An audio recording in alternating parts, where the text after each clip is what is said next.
Биз менен түз эфир. Бул чыныгы сапат. Сиздин концерт, спорттук иш-чара, бизнес жолугушуу. Түз эфирде дүйнөнүн каалаган бурчуна жетет. Жогорку сапаттагы видео, таза үн жана токтоосуз байланыш. Бул бизден. Сиздин идеяңыз биз менен чексиз мүмкүнчүлүктөргө айланат. Онлайн трансляция биз менен ишенимдүү жана жогорку сапатта.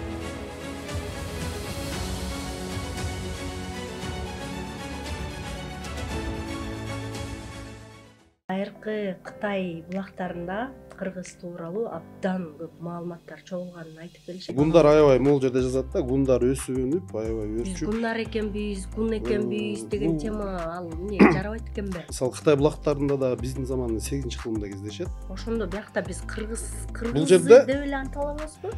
монголдордун арасына кирип кетип, ошо боюнча сиңишип кеткен уруулар бар. Көп учурда ал маалыматтар берилбейт, оңой менен берилбейт. Кайсыл учурда кездешет кыргыз деген, именно кыргызысы менен аягында. Маалыматтар ачык эле жатса, ал акча эмнеге кетти? Сиз Кытайды Кытай десеңиз, ал жерде чыр чыгат. Манас согушкан кытайлар азыр каякта экен? Тибетте дагы көп маалымат бар. Элчилер барат да, анан айтат, булар мурун кыргыз болчу, азыр бул болсо Хергаспиз деп атат. Бул кандай болуп калат депчи. Дастан Ситиде сизди салттарды унутпай, заманбап чечимдерди баалаган адамдар үчүн иштелип чыккан артыкчылыктар менен таң калтырат. Автоунаасы жок коопсуз королор концепциясы, балдар ойной турган жана чоңдор эс алган үчүн идеалдуу мейкиндикти түзөт.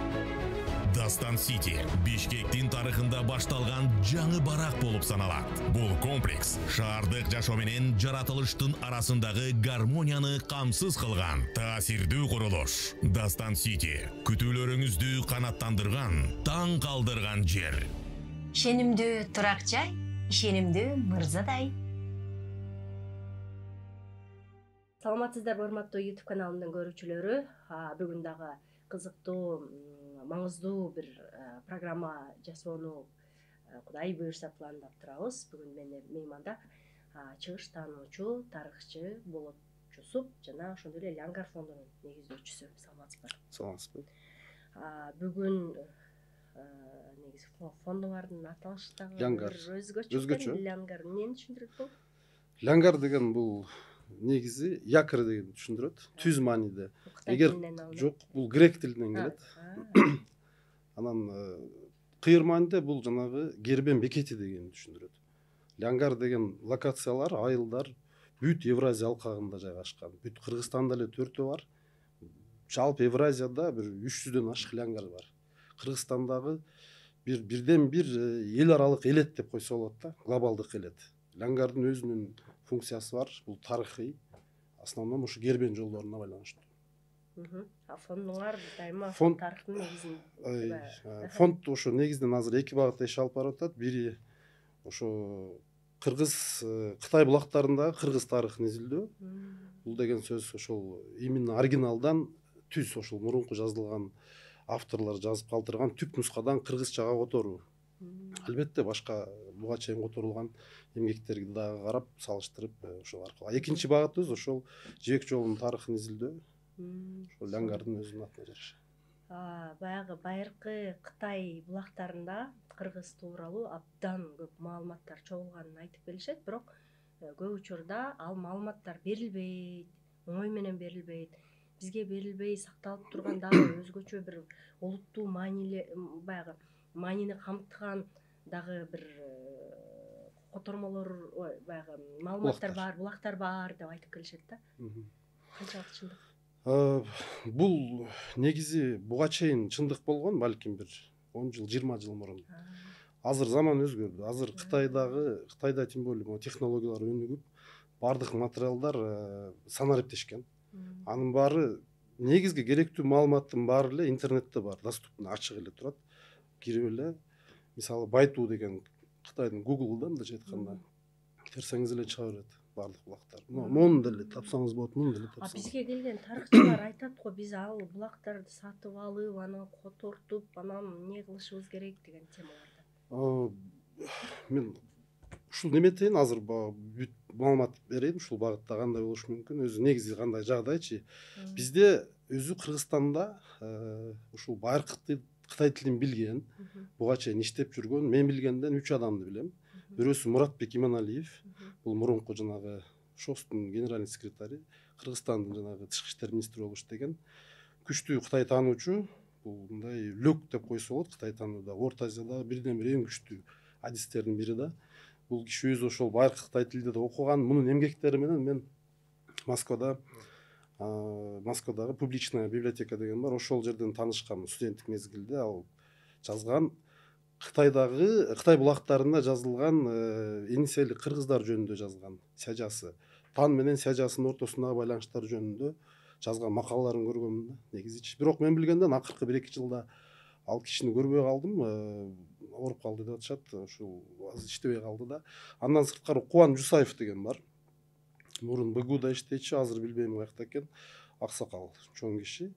Анын дагы эмгектерин көрүп калдым, которгон. Ошол Кытай тилинен которгон эмгектери, статьялары алар бар. Андан сырткары мына Сейтек Качкынбаев деген бар. Бул киши дагы байыркы Кытай тилин билет, окуган. Кытайда дагы ал өзү ошол башында Кытай филологиясын бүткөн да, мен билгенден. Бирок азыркы учурда ал дагы менимче ошо саясаттануу, анан мамлекеттик кызмат, кыскасы башка багытта иш алып барып жатат да. Анан азыркы учурда ушул которуп аткан байыркы тилден мен которуп атам. Азыр баштаганмын, жакында эле могул өзүм бүтүргөн ошол Москва мамлекеттик университетине барып, жанагы биздин Кытай тили кафедрасынан ушул китепти алып чыгып, биздин кафедрада турат бүт китептер. Кытайда мындай да Кытайлардын ушул китеп жазуу, хроника деп коет, ушул хроникаларды жазуу салты ушул биздин заманга чейин эле башталган да. Эми анын атасы катары Шидини жазган Сыма Чен деген киши болот. Сыма Чен биздин заманга чейин 92-91 жылдары ошол Шижи деген эмгегин жазып бүткөн да. Ал ошо өзү жашаган доорго чейинки бүт бардык Кытайдын жана тарыхын жазып, жанагы легендарный периодду кошуп, андан кийинкилердин баарын жазып, ошол 130 бөлүмдөн турган тарыхый жазмалар, Шижи деген тарыхый жазмалар деген сөз, ошону жазып калтырган. Анан ошол китепти мен ошол өзүнүн кафедрадан алып эле, андан башка дагы көп, Тан империясынын тарыхы, Хан империясынын тарыхы деп көп да, бүт китептер бар. Мен ошодон алып эле могу өткөндө барып обзор да кылып чыгарган болчумун Facebook'качы. Видео обзор кылып, именно ушул түп нуска, ошол Сыма Чен өзү жазган жазуулар. Эми албетте бул китепке кийин түшүрүлгөн. Бул китеп деле бир 1930 жылдары жазылган да. Буга түшүрүлгөн ксилография аркылуучу. Ошол могул жерде мисалы кыргыздар жөнүндөгү биринчи маалымат ушул жерде. Бул эми мындай тарыхый илимий чөйрөдө, мындай бүт дүйнөлүк илимий чөйрөдө, бул бир эле бизде же Кытайда же Орусияда эмес, признанный вот ушул источник да, булак, тарыхый булак, Шижи дегенчи. Анан ушул жерде кыргыздар жөнүндө жазылат. Гундар тууралуу айтып аткан, жана бараткан баяндын ичинде ошол кыргыздар жөнүндө бир фраза кетет да. Ошол бир эле фраза. Бирок ошол жерде кыргыздын мамлекети, кыргыздын өлкөсү жөнүндө жазган. Гундар кыргыздардын өлкөсүн багындырды депчи, мамлекетин багындырды деп. Ошол булак. Гундар кыргыздардын Гундар аябай могул жерде жазат да, гундар өсүп өнүп, аябай өрчүп. Биз гундар экенбиз, гун экенбиз деген тема ал эмне жарабайт экенби? Бул мындай да, бул өзү негизи биз эми гундардын баарына эле тиешеси бар негизи, азыркы жашап аткан бүт түрк элдеринечи, бул түрк тилдүү элдердин баарына, андан сырткары монгол тилдүү элдерге деле тиешеси бар негизи. Эми алар жанакы мурунку элдер да, алар мисалы учуп кетип же жерге кирип кеткен жок, алар ошол башка элдерге журулушуп, сиңилишип, башка элдердин жанагы этногенез деп коет эмеспи, мындай калыптанышына салым кошуп кирип кетти да. Ошондо биякта биз кыргыз жерде деп эле аталабызбы? Ошол аталышы жөнүндө айтып коеюн. Бул жерде кыркун деп берилет. Себеби кыргыз деген, именно кыргыз деген зысы менен аягында бул этноним биздин замандын 7-8 кылымында кездешет да. Мисалы Кытай булактарында да биздин замандын 8 кылымында кездешет. Ага чейин кыргуу бар. Бул жерде да кыргуу. Мына аягындагы эн кыргун дегендеги ны бул көпчүлүктүрдү түшүндүргөн мүчө. Мисалы найма деген 8, найман деген 8дер. Доло деген 7, долон деген 7лер да. Алчы деген алчылар, алчын десе алчындар, алчылар деген болуп калат да. Ошондой эле катаган, хатагин деп атпайбы же хатаган депчи, ошонун аягындагы эн барын деген бар дагы мындай немелер көп эстесе болот да. Бул эн ошол көпчүлүктөрдү түшүндүрөт. Кыргун деп жазылган да бул жердечи. Кытай тилинде эми ры жок болгондугу үчүн гыкун деп жазылып атат. Гыкун депчи. Анан эс кошулганы бул Кытай булактарында 8-кылымдан башталат. Ли Дэюй деген кишинин эмгектеринде кетет да, жазылган ошол жерде. Кыргыз депчи. Анан мен жанакы Нурдин Усеев деген тарыхчы бар, күчтүү тарыхчы, мен билгенден түрколог. Анан жанагы битиктерди окуйт, руна жазууларын. Ошо Нурдин Усеевден дагы атайын сурап көрдүм. Ошол битиктерде кайсыл учурда кездешет кыргыз деген, именно кыргызысы менен аягындагы. Анын айтышында да ошол 8-кылым болот экен да. 8-кылымдан кездешет экен. 724-жыл тактап айтканда биринчи жолу кыргыз деген зысы менен. Ага чейин кыргуу бардык Кытай булактарында, могул Тан китеби, Таң империясынын тарыхы деген бар, Хан империясынын тарыхы. Хандыкында Генгум деп кетет. Тандыкы анан башка булактарда, андан башка Таңкуя, дагы бир жанакы Ли Дэюйдун эмгектери, бүт бардык жерде кыргуу деп берилет да негизи. Кыргуу, гыгу деп келет. Гыгу деген ошол кыргуу деген сөз. Анан как раз ушул жерден айтып коеюн, этимология боюнча ошо кыргыз деген сөздүн этонимдин келип чыгышы боюнча. Ошол азыр көбүнчө муну монгол таануучулар жакшы билет. Мен билгенден ушул Усеев бул теорияны, версияны колдоочу, анан негиздөөчү деле болсо керек. Анан Шабалов деген бар, Владимирцев деген бар, Шмидт дегендерчи. Ошолордун баардыгы кыргыз деген сөз ошол алгыр куш, кыргуу, кыргый дегенге байланыштырат. Бул баягы эле тотемизм. Билебиз да мына муң куш бар, миң куш, куштарга байланыштуу, жага неме бар, жанагы жылгелди, жапалак, дагы көп тапса болот. Анан бугу деп атабыз, мына багыш деп атабыз. Өзү мурун ошол элдердин, уруулардын аттары көбүнчө канаттуулар, жаныбарларга байланышкан себеби бул тотемизм да. Ошол канаттын өзүнүн колдоочусу, бул жанагы диндер пайда болгон элек заман еще. Ал заманда ошо өзүнүн колдоочусу, жанакы немеси катары элдер ошо тотемизм деп коет да. Негизи жан ошондой немелерге билесиз. Ошол кыргыздардыкы ошондон келип чыгат негизичи. Зы деген кийин кошулганда эч жерден таппайсыз. 8-кылымга чейин зы жок. Кыргуу болобуз биз. Кыргуу. Анан кыргыз деген ошол эле кыргыздар деген. Мында бир айтып кетейин. Эс деген ошол көпчүлүктү түшүндүрөт. Англисчедегидей эле да. Күлгүлүү угулуш мүмкүн. Кандай мааниси бар дегендейчи. Бирок мына good food болот англисчеде элечи, в принципе, связь деле тапса болот. Бирок сөз бул жөнүндө эмес. Сөз мына эс боюнча айтсам, чорос деген бар. Чорос деген чоролор деген сөз. Шонос деген бар, уруулар. Шонос, шонолор. Шоно бул бөрү. Монгол тилиндечи. Анан мына барлас дегенди билесиз. Сундус деген бар. Мындайлар көп аягында эс менен бүткөндөрчү. Бул ошол көпчүлүктөрдү түшүндүрөт. Ошол шонос, шонолор деген эле сөз, бөрүлөр деген сөз да. То же самое кыргыз, кыргуулар, анан кийин жана ыг өзгөрүп, бизде сингармонизм бар да кыргыз тилинде. Үндүлөрдүн эрчүшүү мыйзамы, баягы өзүнүн немеси бар да, жанагы мыйзам ченемдүүлүгүчү. Ошого жараша анан кыргыз болуп өзгөргөн да. Бул боюнча мына Кытай булагында жазылган, керек болсочу. Жазып элчилер барат да, анан айтат, булар мурун кыргуу болчу, азыр бул болсо хергаспиз деп атат. Бул кандай болуп калат депчи. Ушул боюнча түшүндүрмө берип койгулачы деп сурайт император. Анан ошол боюнча Кытайдын учуңдары жазып, ооба булар өзү негизи мурда кыргуу болчу, ага чейин баягы кыркун болушкан, гангун болушкан. Анан азыр булар болсо кыргызбыз деп атат. Хергаспиз деп атат дейт. Мына хакас деп атпайбызбы? Ошол өзү хергас деген сөз. Хакас дегенчи. Хакас деген бул ушул мына 20-кылымдын башында эле ойлонуп табылган, Бичүрүндүн которгон жанагы Кытай тилинен которгон эмгектеринен алып туруп эле хергас деген сөздү ры жок да, кытайлар аны хакас деп жазган. Анан ошону Бичүрүн түз эле которгон, хакас деп элечи. Анан ошону алып эле кийин могул хакас. Бул эми башка суроо. Хакас деген эл болуп калды. Бул өзүнчө чоң тема.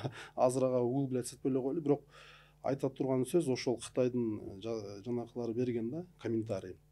Бул келген элчилери хергаспиз деп атат депчи. Хергас, хирхиз, кыргуу, кыргыз окшош эле баягы башка тилдерде ар түрдүү кете берет да. Ар ким өзүнүн тилинде. Эми көп эл болгон да баягы ал замандарда делечи. Анан ар кимдикинде ар түрдүү болот. Мисалы Кытай эгер монгол аркылуу кыргызды таанып атса, монголдор кандай атаса ошондон алат да. Мисалы мына биз азыр дүйнөнү орус тили аркылуу таанып атабыз. Орустар кандай атаса ошондой атайбыз көбүнчөчү. Ага чейин араб тили аркылуу тааныганбыз дүйнөнү. Бир кездерде перс тили аркылуу тааныганбыз. ушундай да өзү кайсыл цивилизация аркылуу дүйнөнү таанысаң ошонун баягысын ала бересиң, ошонун элегинен келет өткөн нерсени аласың да. Ошондой эле булар ошо айтат да, бул эмнеге хергас десе, айтат бул башка варварлардын тилинде хергас болот экен. Бул ошо хергас, кыргуз, гыгусы, гыгудзы мунун баары бир деп ошол жерге жазып койгон да. Бул бар ошон үчүн кыргыз эми албетте бул өткөн тарых 2000 жыл, 1500, 1000 жыл мурунку именно ушундай же тигиндей болгон деп эч ким айта албайт. Ар бирибиздики бергенибиз бул версия гана, гипотеза деп коет да туура, версия, божомол да. Бирок божомолдорубузду албетте биз ошол тасыкташыбыз керек да, далилдеп туурабы. Далилдегенге мисалы мына кыргызга далил бар, жазуу түрүндө. Битиктен дагы бар, өзүбүздүн биздин жана түрк башка элдердин жазып жүргөн руна жазуусу битикте да жазылган, анан Кытайда да жазылган. Андан сырткары эң негизгиси кызыгы ошол каганат доорунда монголдордун арасына кирип кетип, ошо боюнча сиңишип кеткен уруулар бар. Монголдордун ичинде кыргут деп аталат алар. Азыркы күндө бар кыргуттар монголдордочу. Кыргут деген бул деле жанагы эле суроо. Ты деген көпчүлүктү түшүндүрөт. Мисалы мына мерке, меркит деген бар. Меркит деген көпчүлүктү түшүндүрөт. Мерке бирөө. Кия, кыят деп атат. Ал деле ошол. Тума, тумат. Тумат деген уру бар да. Анан тумат деген кыргызчасы тумалар болуп калат. Тумалар деген дагы бар кыргыздардачы уру. Ошол бир эле. Аягы ты менен бүткөн карап көрсө көп эле чыгат мындай уруларчы. Сплошь рядом бүт эле кетет. Ошол монголдордун ичинде азыр кыргут деген уру бар. Бул дагы ошо зы кошула элек заманда монголдорго кирип кеткен урулар да. Зыбыз жок мезгилдечи, кыргуу боюнча. Кыргут деп ушул жердин айта кетчү жагы мына Жуңгар хандыгы деп атпайбызбы? Ойрот союзу. Ойрот союзунун башында негиздөөчүлөрүнүн бири Өгөчү Кашка деп атабыз, кыргыз энисейлик. Ал дагы кыргут болуп айтылат да, кыргуттар депчи. Демек ошол доорго чейин кыргутту сактаганбыз. Ал эми кийин ол Чыңгыз хандын доору, андан кийинки Монгол империясынын доорунда монголдордун арасына барып кирген кыргыздар азыркы күндө Хиркис деген уруу катары жашайт. Ошондо Монголияда жок дегенде, мен билгенден жок дегенде ушу эки уруу бар. Бирөөсү кыргуттар, бирөөсү хиркистер. Экөө тең ошол биздин Енисейден барып анан монголдордун арасына кирип кеткен уруулар да. Чыңгыз ханды кыргыз деп чыкпадык белек. Калпак кийип жүрөт деп. Бир нерсе дешик кыйын эми ал калпак кийип жүргөнү боюнча билбейм, чынын айтсам, ал каяка ссылка болот. Эми мындай да, муну мындай деп түшүнөлү. Өзү негизи ол чоң Азия, ички Азия деп коелу. Жалпы Азия эмес, ички Азия, внутренняя Азия деп коет да. Ички Азияны биз азыркы күндөгү мына границалар турбайбы, чек-аралар, ушулар боюнча караган туура эмес да. Байыркы доорду биз азыр туруп, мына бүгүн 2025-жыл туруп, анан 13-кылымдын башы жөнүндө сүйлөп атабыз да сиз менен азыр.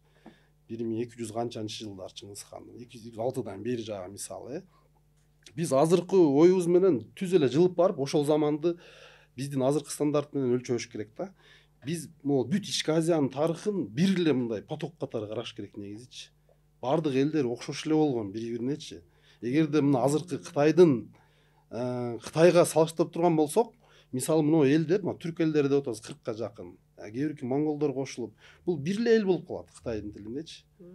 Мына Кытай, азыркы Кытай, бул тарыхта Кытай Китайская Народная Республика, бул тарыхта көп мамлекеттер болгон Кытайдачы. Ар түрдүү, эми азыр биз көбүнчө династия деп айтып жүрүшпөйбү, хан, тан депчи. Негизи бул мамлекеттин аты. Азыркы аталышы мына Кытай Республикасы. Бул мамлекеттин аталышы.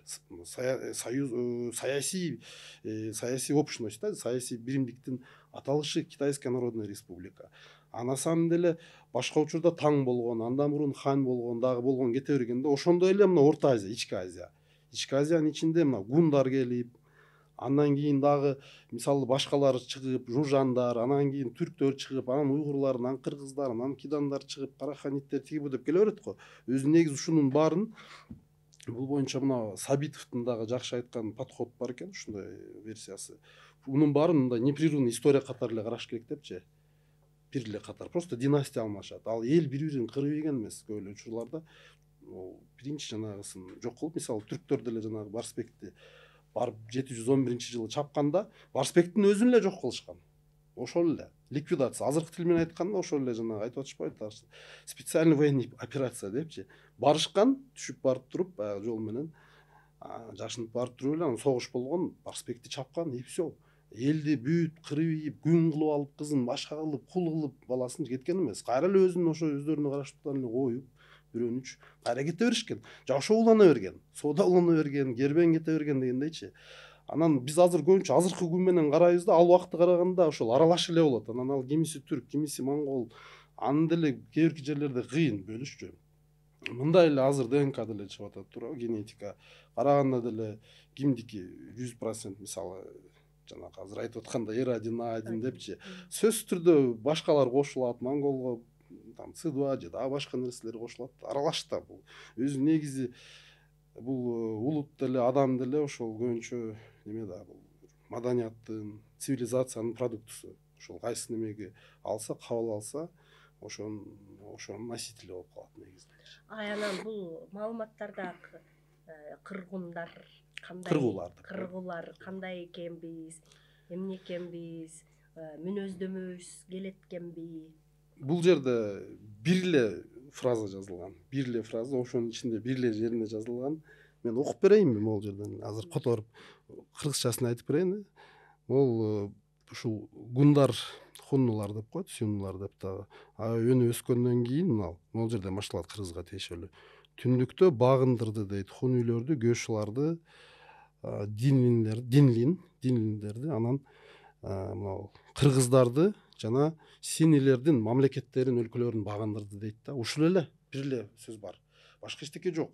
Бирок бул сөз биз үчүн жетиштүү. Биздин канчалык деңгээлде бай тарыхыбыз бар, байыркы тарыхыбыз бар экенин, кыргыз мамлекеттүүлүгүн дал ошолчу. Бул боюнча өз негизи көп эле китептерде да жазылган, биздин учебниктерде деле бар. Анан 2000 кайсы жылы биз белгиледик го жанагы биздин өзүбүздүн 2200 жылдык мамлекеттүүлүгүбүздүн тарыхын. Ошону дал ушул булакка таянып белгилегенбиз да, негизичи. Башка сөз жок ошо. Ошолорду кыргыздарды багындырды деген сөз бар. Ошол. Бирок мындай да, Кытай булактарындачы өтө көп нерсени жанагы кучактап эле катып алып эле жатат деген деле туура эмес. Биринчиден анын баары эле ачык эле, негизичи баягы булактардан специалисттер билет кандай тапкандычы. Жөн эле Кытайга барбай эле ушул жерден отуруп мына телефондон азыр таап берсем болот сизге. Кытайдын булактарында ушундай фрагментарный эле кетет көбүнчө. Анан кийинки могул таанын доорунда более подробно жазылган да, каерде жайгашкан, канча солдаты бар, армиясы канча, анан негизи жалпы кандай окат кылышат ошолор боюнча жазган. Аталыш боюнча, ал боюнча көп эле жазылган. Мына таң, жаңы таң тарыхы деген бар, эски таң тарыхы деген бар китептерчи, Син Таңшу, Жу Таңшу деп ошолордун баарында маалымат кененирээк берилген. Бирок бизде мындай да, азыр Кытайдыкынан сырткары бул жерде мындай маселе бар. Кытайда да жазылган көп нерсе, бирок Кытайдын тарыхы бул Кытайдын идеологиясына ыкталып жазылган да. Аны сөз кыргыз элегине салыш керек. Мунучу жөн эле мына мисалы мен атайын ала келдим, ол чоң китеп, ушул 700 беттей бүт 2 бет жазылган. Бул ошол биздин кытайлык кыргыздар бүт ошондой китептердин ичинен терип алып, бардыгынын ичинен, бардыгын деп айта албайм, бир 10 канча китептин ичинен алып издеп таап, кыргызга байланыштуу ошондой бир фраза болобу, бир абзац болобу, ошонун баарын таап чыгып, монтип кыргызчага которуп, биринчи өздөрүнүн араб арабы менен жазып, кийин анан могу кириллицага өткөрүп 2004 жылы булар чыгарып коюшкан да. Бул жерде көп нерсе бар. Бирок мунун жакшы жагы дагы бар, артыкчылыгы, кемчилиги дагы бар. Кемчилиги бул жерде ошол Кытайдын жанагы эле идеологиясы боюнча которулган бардык нерсечи. Мисалы алып келген тартуусун, белегин жөн эле баягы элчи келсе белек көтөрүп келет да, куру келбей. Аны дань катары жазып коет да, мисалы кытайларчы. Бизге дан алып келди депчи. Демек бизге багынган эл деген сөз болуп калат да. Тарых ошентип жазып коет. Тарыхты баягы ким жазса ошол түзөт да. Жазбаган элдер тарыхты түзбөйт, жаратпайт да. Аны монтип сактап коет, анан кийин которсоң эле баарыбыз эле алым салык берип жүргөн турбайбызбы дегендей сөз чыгып калат да. Айрыкча мына Чиң кийинки айтпадым, азыркы жаңы убакыт 1600дөн бери, айрыкча 1730тан бери жагында жана манжурлар заманында жазылганын ичинде бүт ошол идеологизированный история да. Идеологиясын кошуп койгон өзүнүкүнчү. Кытайдын идеологиясы кандай? Бул Кытай деген сөз жок да өзү. Кытай деген бул башка. Бул элге тиешеси жок анынчы. Манас согушуп жүргөн Кытайда булар эмес. Булар өздөрүн Жунго дейт. Жунго деген ортолук ортодогу деген сөз, го деген мамлекет, өлкө, ортодогу өлкө деп атайт өзүн илгерки заманданчы, өзүн жалпы ушул территориянычы. Анан саясий жактан ошол таң болушу мүмкүн, хань болушу мүмкүн, суй, миң келе берет, ар түрдүү өлкөлөр кура ала берген да. Анан ошол мынал өздөрүнүн идеологиясы бар, тарыхка подходу, көз карашы, Китай центричный мир деп коет да орусча айтканда. Биз ортодо цивилизация, бизде маданият бар, бизде бүт технология бар, илгертен ушу 2000-3000 жыл мурундан эле ушинтип жазылган. А тегеректе эми мындай варварлар жашайт дегенчи, ушундай да. Ошон үчүн Жунго, ошон үчүн ортодогу өлкө, центр вселенной. Ошон үчүн алардын императору, вот вселенныйдын императору, башчысы дегендей сөз да. Анан ошого ыкталат мунун баары, могу китептин баарычы. Ошон үчүн муну биз кыргыз окурманына берерден алдын, муну которгондон кийин муну сөзсүз кыргыз элеги деп коем да. Мен ошо кыргыз элегинен өткөрүш керек да. Кыргыз элеги бул оруска да тиешеси жок, Кытайга да тиешеси жок, түрккө да тиешеси жок. Бул кыргыздын кызыкчылыгына, дал ошол кыргыздын биздин өзүбүздүн көз карашка туура келиш керек. Ошондой кылып биз өзүбүз кандай көрөбүз, биз үчүн кандай туура, ошого салып туруп, анан комментарий менен берип, алдына моундай жазып, могул жерде мисалы комментарий жок да эч жерде. Бирөөнүндө да комментарий жок. Жөн эле кете берет мындай элечи. Текст кете берет кытайча. Жөн эле мындай бир рассказ, жомок айтып берген сыяктуу эле да. А илимий которгондо, мына биз азыр кылып аткан Гангар фондунун ишмердүүлүгүн алкагында аткарып аткан ошол байыркы Кытай тилинен которуу ишмердүүлүгүндө биз дал ошондой астына сноскаларды берип, комментарийлерди жазып, бул эмне жөнүндө сөз болуп атат, бул эмне дегени депчи бүт түшүндүрмө берип, окуганда бир мындай түшүнүктүү бир окуган адам түшүнө турган нерсе болот да. Ошол жагы. А мунун артыкчылыгы болсо, бул жерде ошо эми Кытайлыкта жашаган биздин кыргыз туугандар, эми алар жанакы бытовой турмуш тиричиликке байланыштуу сөздөрдү жакшы которот да, булардын сөз байлыгы да көп. Бизде азайып кетпедиби жанагы бир жагы орус тилинин таасири да башка себептерден. А буларда көп ошол жакшы берет, ошондой баягындай турмуш тиричиликке байланыштуу жерлердичи, мындай жанагы татаал сөздөрдү да жакшы жеңил кылып которуп, анан жалпы түшүнүк алганга жакшы да. Бул колдонсо болот, иштетсе болот. Иштеп, бирок албетте биринчи өзүбүздүн баягы электен өткөрүп, башка жак менен салыштырып, анан кийин чыгарыш керек да. Муну анан жөндөн эле мисалы түз эле чыгарып, биздин коомчулукту, элди жанакы дезинформация кылып койгон туура эмес болуп калат. Азыр ошондой көп да, мисалы бизде дезинформация бар, спекуляция бар, манипуляция кылышат ар түрдүү. Тем более азыр могу медиа доступный болуп калды любой адамгачы. Анан ошондой учурда көбүнчө биз эми баягы folk history деп коет го, мисалы ошондойлор чыгып алып, уламыштарды чыныгы тарых кылып берип, же болбосо өзүнө ыңгайлуу мындай угулушуна окшоштуруп эле, мындай турбайбы деп өзүнүн жеке субъективдүү көз карашы менен эле анан ошону берип салгандар көп да. Анан ошо менен коомчулуктун дагы башын айлантып, ошого ишенип артынан жүргөндөр бар. Биз кыргыздардын укмуштуудай баатыр эл болгонун, бир керемет экенибизди, айгинелеген маалымат издей беришкенбиз да. Анан кулагыбыз мынтип түрүп алып, анан биз учурунда эмне кылып турабыз анан Кытайларды. Анан Кытайлар бизге баш ийиптирби, анан эмне болуптур деген тема аябай жагат да. Мындай менин алдымда, менде да дилемма турду да, ушул чыныгы тарыхты айтып койсомбу, же эми жалпы билем да негизи коомдук пикирдичи ошого ылайыктап жагып туруп, ура деп, мындай молодец деп, азамат деп дей турган жазсам деп. Бирок мен баары бир ачыгын эле айтайын, кандай негизи кыргыздар Кытай менен көп эле учурда союзник болгон. Уйгур менен каршы күрөштө да Кытай менен союзник болгон. Түрк менен каршы күрөштө да, мунун баары жазылып калган. Анан мына логикада туура келет да. Себеби биз кошуна болгон эмеспиз да.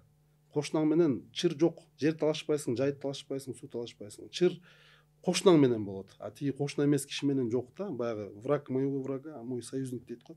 Ошол принцип менен эле. Биз Кытай менен түз чектешпегендиктен дайым бирге неметип турганбыз. Союзник болупчу. Бирок албетте каганаттуу орунда биз уже ошол кезде Кытайлар уже өздөрүнө караткан кээ бирки аймактарга кирип келгенбиз. 843-жылдан беричи. Ошол убакта бир аз мындай тирешүүлөр болгон, бирок чоң согуш эч жерде жазылган эмес. Бир гана союзнический отношение жазылган бардык жердечи. А Манас согушкан Кытайлар азыр каякта экен? Вот Манас согушкан Кытайлар, булар тарыхта Ляо деп жазылып калган. 907-жылы мамлекетин түзгөн биринчи жолу. бул ал кезде еще Кытайдын түндүгүндө жашашкан, азыркы Пекин жакка жакын жерлердечи.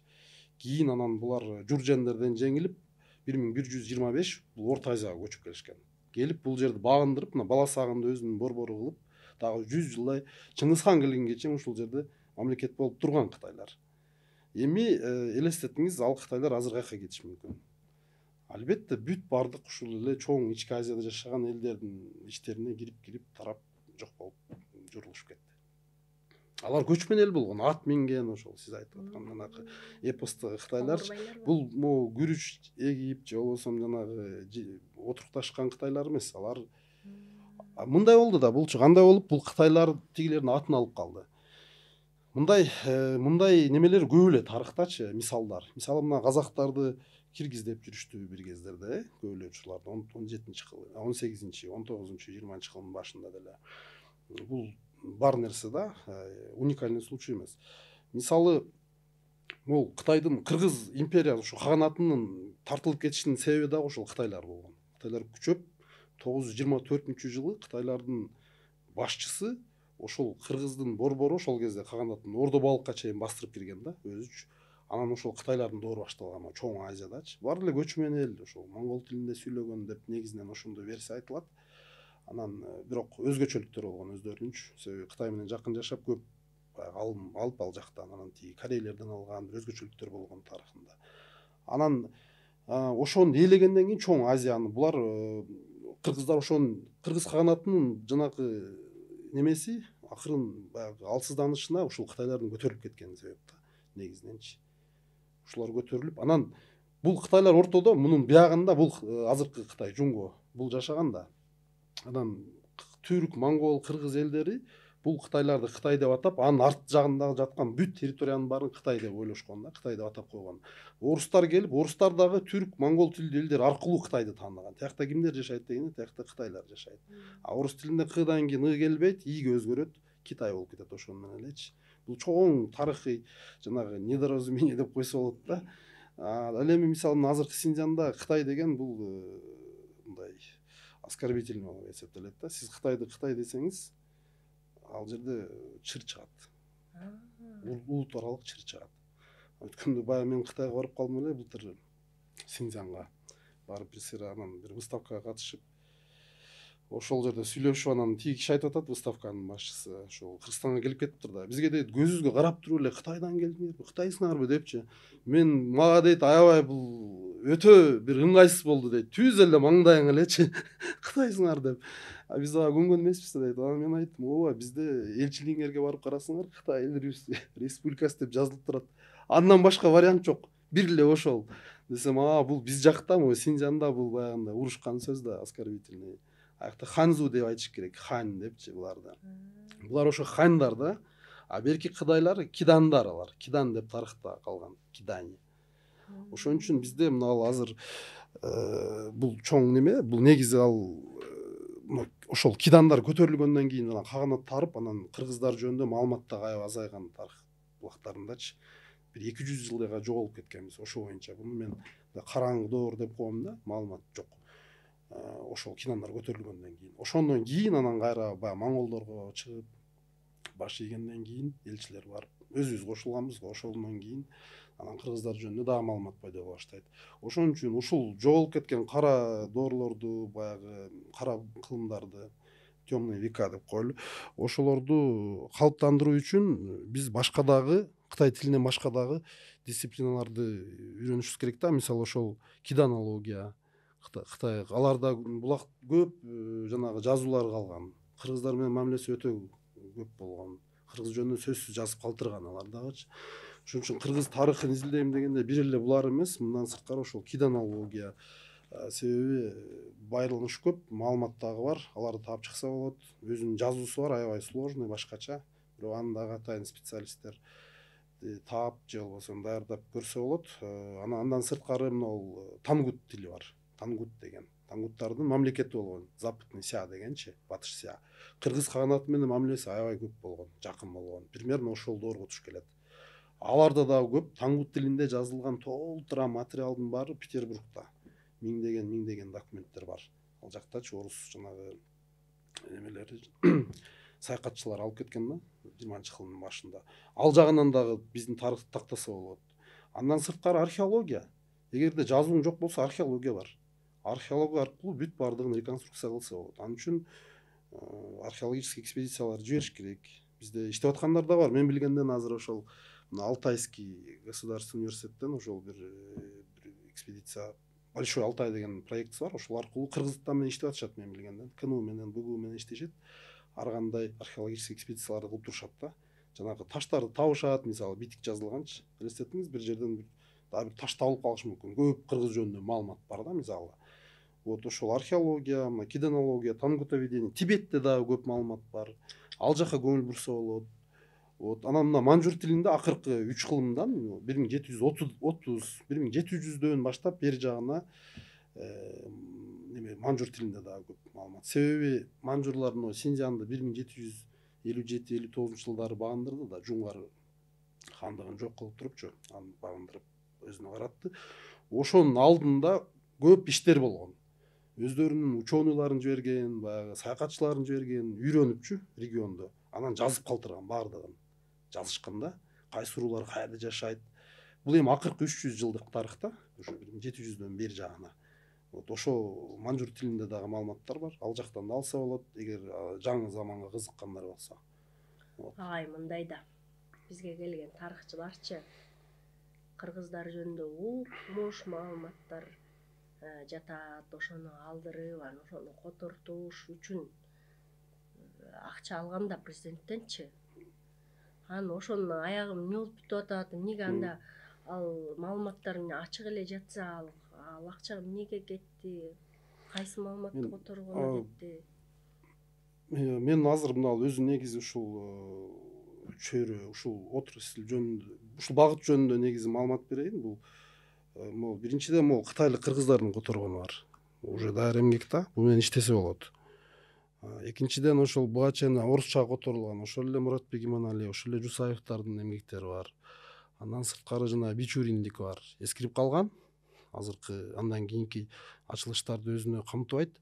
Бирок ошентсе да алар менен да иштесе болот.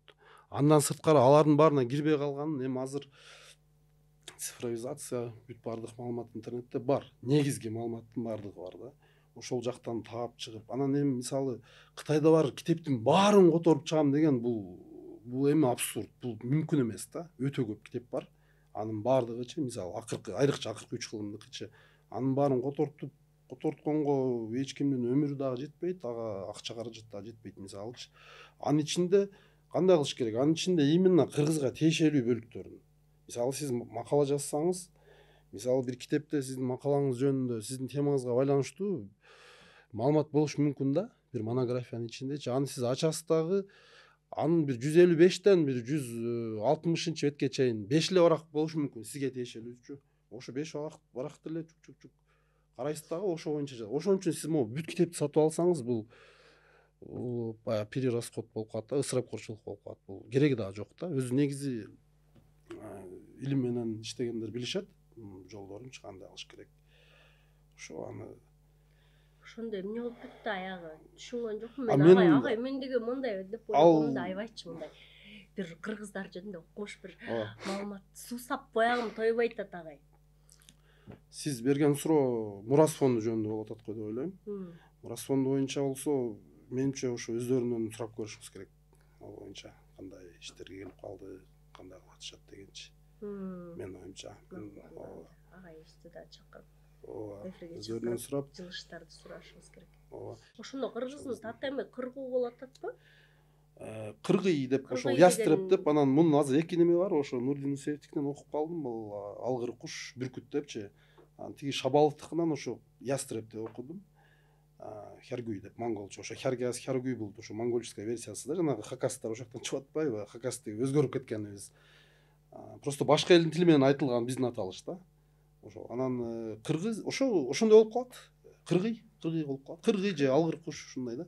Анан айтып атышпайбы, кырк кыз депчи. Муну жөн эле угулушу кыргыз деп, кырк кыз окшошураак болсо эле анан кийин кырк кыз турбайбы деген. Божомол деп ойлойсуз. Бул өзүнүн адамдын жеке субъективдүү гана ой болушу мүмкүн, өзүнүн сезимичи. Ага чейин ал анализдеш керек да, мисалы, эмнеге бул жакта кыргын болду, эмнеге кыргуу болуп калды, эмнеге кыргыз деп кыргыз деп акы кийин пайда болуп атат мисалычы, аны өзү түшүндүрүп берсе болот да. Анан эми 49 дегенде 49 ортодо ок деген каяка жөн эле учуп кетпейт да мисалы. Өзүнчө эле жок болуп кетпейт.